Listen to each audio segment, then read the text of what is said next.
Our product, our ideas can reach the market faster. That means we can beat the competition. That essentially means we can grab more market share. Speed to market is something that AI can help us with. Welcome to the Tech for Non-Techies podcast. I'm your host, tech entrepreneur, executive coach, and Chicago-based MBA, Sophia Matveeva. My aim here is to help you have a great career in the digital age. In a time when even your coffee shop has an app, you simply have to speak tech. On this podcast, I share core technology concepts, help you relate them to business outcomes, and most importantly, share practical advice on what you can do to become a digital leader today. If you want to have a great career in the digital age, this podcast is for you. Hello, smart people. How are you today?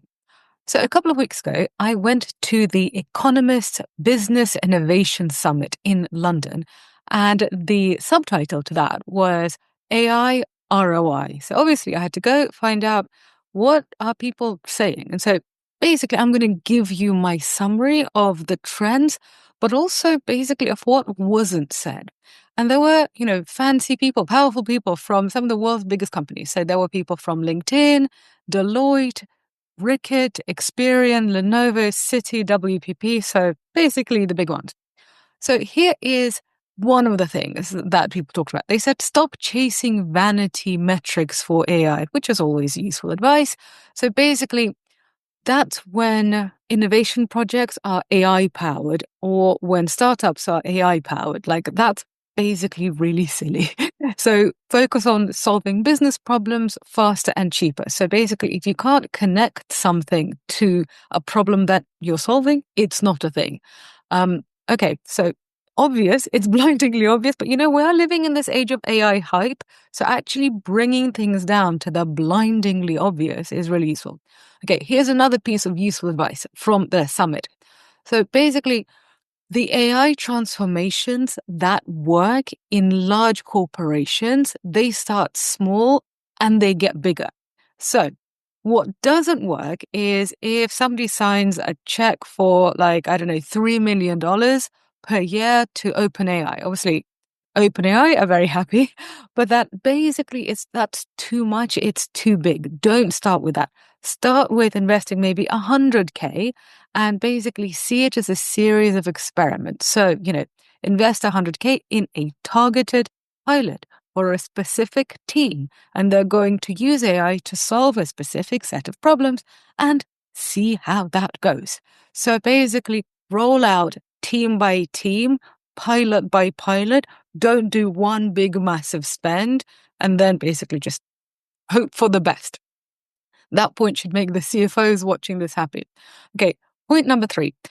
Speed is the new core competency.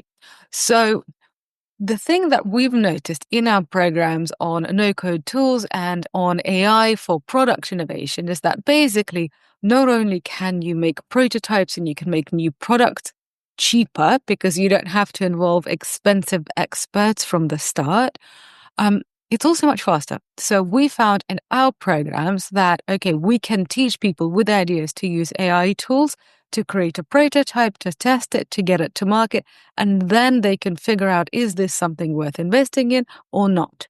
And we actually heard that LinkedIn is using the same methodologies, which kind of made me feel really good.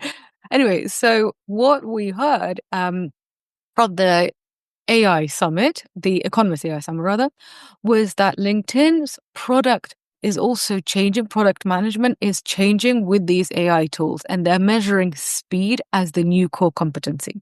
So basically that means that if there's somebody who has an idea for a new product or a new major feature within a product, they can then use AI tools to create a prototype. They can get that prototype tested with the target users. And actually what they're doing at LinkedIn apparently is then they can actually use AI tools to code that whole thing. So obviously cost savings are one measure, but another really important measure is speed. Speed beats size, right? So AI gives you speed. The faster you can get a product to market or a new feature to market, the faster you can get feedback, and also the faster you can start making money. So really, if you don't remember anything from this episode, remember that AI gives you speed. Speed is the new competency because people, time is money. I'm not the first person to have said that. Okay, here's another thing that I learned, which I thought was really interesting. Beware of shadow IT. So Deloitte actually did some reporting on this. So basically, what happens is that there are some people in organizations that are using ChatGPT and AI tools like ChatGPT just for their own use. So, I have ChatGPT on my phone. I use it for work, but I also just use it for like hotel recommendations when I'm traveling. I use it for recipes. I use it for basically even advice on what to do with my cat. So there are people like that in lots and lots of organizations. And then there are also people who've never touched this stuff. So what happens is that at work in an organization, if there is no program for AI implementation, if there are no AI tools, also if there's only just a directive saying, don't use that here, don't use our internal documents with this stuff, basically people will ignore that. And the people who are using AI in their personal lives anyway are then going to use ChatGPT and tools like that for work. And this is called shadow IT. So it's not official AI implementation. It's what some people are doing by themselves. So in some ways, it's a good thing because those employees are more innovative, they're more productive, but also as an organization, you're losing control and, your data might be being fed into AI tools and then being used in all sorts of ways that you don't have any control over. So shadow IT is growing really, really fast. So the message is, give your teams approved, secure AI tools and workflows. Yes, not everybody will use it, but some people will. So the people that are going to use it anyway, make sure that they're using the stuff that you want them to use, not what they're downloading of the internet. And another thing is, don't assume that because people aren't necessarily talking about using AI, that they're not, because some people are using AI and they actually don't want you to know about it. So shadow IT is a really, really big thing. Okay. Another point that people mentioned at the Economist summit, which I thought was really fun, was that they talked about how boards love AI but don't understand it. So basically, there was somebody who spoke quite honestly about the fact that most boards are not digitally savvy. And actually, there is a drive to get digitally savvy board members onto big company boards. And because boards are not digitally savvy, and also they're kind of being bombarded by hype and by PR departments from Silicon Valley tech companies. And so they're kind of falling for this AI hype and they're like, oh my God, we need to implement AI and then we're going to be really, really rich and successful. And so they're pushing for AI implementation. They don't necessarily really know what they're pushing. And what people at the summit said is that board members often have unrealistic expectations for what AI can do, and they have unrealistic expectations for ROI. And now, given my experience, working with governments and working with enterprises, when somebody knows only a tiny bit, but not can't really go beyond the surface, they can very confidently ask you stupid questions and they can very confidently basically pressure you into doing things that just make absolutely no sense, like promising some kind of ROI metrics, which are kind of never going to be delivered. So number one, just understand that boards are going to fall for this AI hype. They are going to pressure. They don't necessarily understand. So what do? Well, we educate the board, send them to Tech for Non-Techies. We can help you with that. So bring AI literacy into the boardroom, because basically if you don't, you might end up having to have initiatives that are kind of harebrained. This is not about teaching coding. This is about teaching strategic oversight to the people who are overseeing the company. Help them to understand what use cases exist, what the real risks are, what questions they should be asking, and what's realistic to expect in what time frame. my advice is don't leave the CTO to just handle this, because often, it might just, the board might not appreciate that from an internal person, because they might think, oh, the CTO is just being difficult and just pushing back.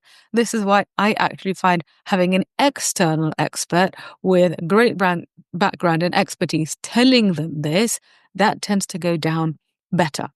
Okay, point number 6, and we've got 2 more, so 6 and 7.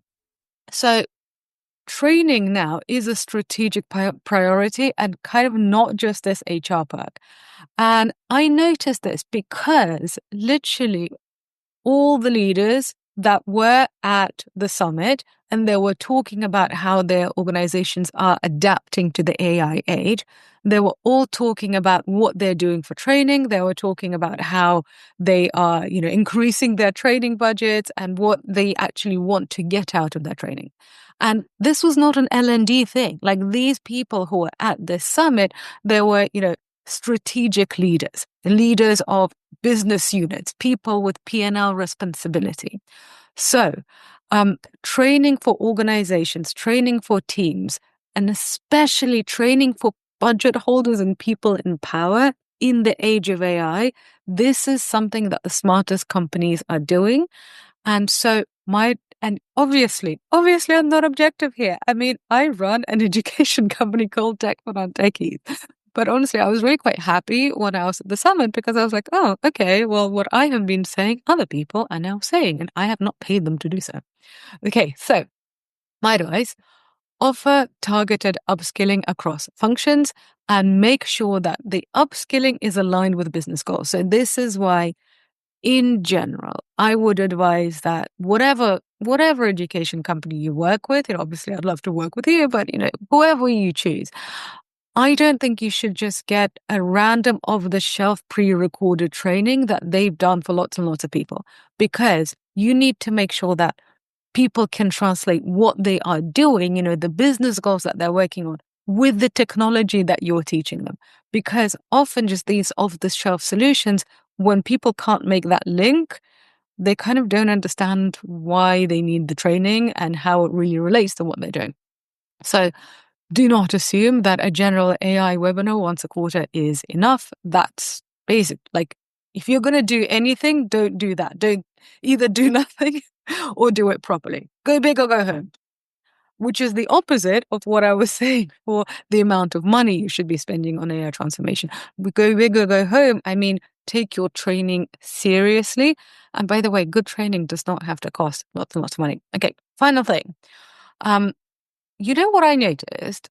I noticed that nobody was really talking about DeepSeek. And I found that really weird because, for example, I have friends who work in big tech in China, and DeepSeek has completely changed the tech and venture capital scene in China. And, there's so much investment. There's, like, the Chinese tech scene has really been changed by this innovation by DeepSeek. And so there I am at this AI summit, and everybody is talking about, the different ways they're using AI and what's working and what's not. And there was barely a mention of DeepSeek. So what is going on? Is it that basically, Europeans are in denial about what's happening in China? Is that Europeans are kind of in denial about the fact that, okay, Chinese tech is really now a thing? I don't know the reasons, but I thought it was really, really interesting. And also, from my point of view, what I'm seeing on the innovation side of the spectrum is that actually smaller companies, innovators, they're really excited about DeepSeek because it does allow you to build things for much cheaper. Anyway, so, when you go to these big events, it's interesting to see what's said and what's not said. Okay, so let's wrap up. What did we learn? AI ROI is meaningless unless it is tied to business outcomes. I mean, yes, obviously. Speed and experimentation. So speed to market. Speed is the new competency. AI gives you speed. So when you are trying to get an AI project approved, when you're trying to shake the CFO down for money, then you could not only talk about money, you could also talk about, okay, our product, our ideas can reach the market faster. That means we can beat the competition. That essentially means we can grab more market share. Speed to market is something that AI can help us with. If you are not training your people properly, then essentially some people are going to adapt AI by themselves. A lot of people won't. My advice is have targeted trainings specifically for, kind of go business unit by business unit. Do not do these general AI is a good thing webinars. Beware of shadow IT, because even if you don't know it's happening, it is definitely happening. And, every single big organization has sensitive data. So it is possible that your sensitive data is already out there in some sort of LLM. It's very, very likely, in fact. So the way you combat it is not by telling people, oh, don't do it, but by actually giving them tools that they can use. Okay, and final points in our wrap up. Boards need guidance because they are getting very excited by buzzwords. So they need guidance and they need education. And finally, remember DeepSeek. DeepSeek is a huge innovation. So just the fact that, maybe some leaders in Western companies are not talking about it does not mean that it is not an absolutely world-changing event. Okay, so if you have enjoyed this lesson, then please give this video a thumbs up on YouTube or give the show a rating and a review on Apple and on Spotify. Thank you so much. I've loved spending this time with you, and I'll be back with you with some more fabulous education content next week. Ciao.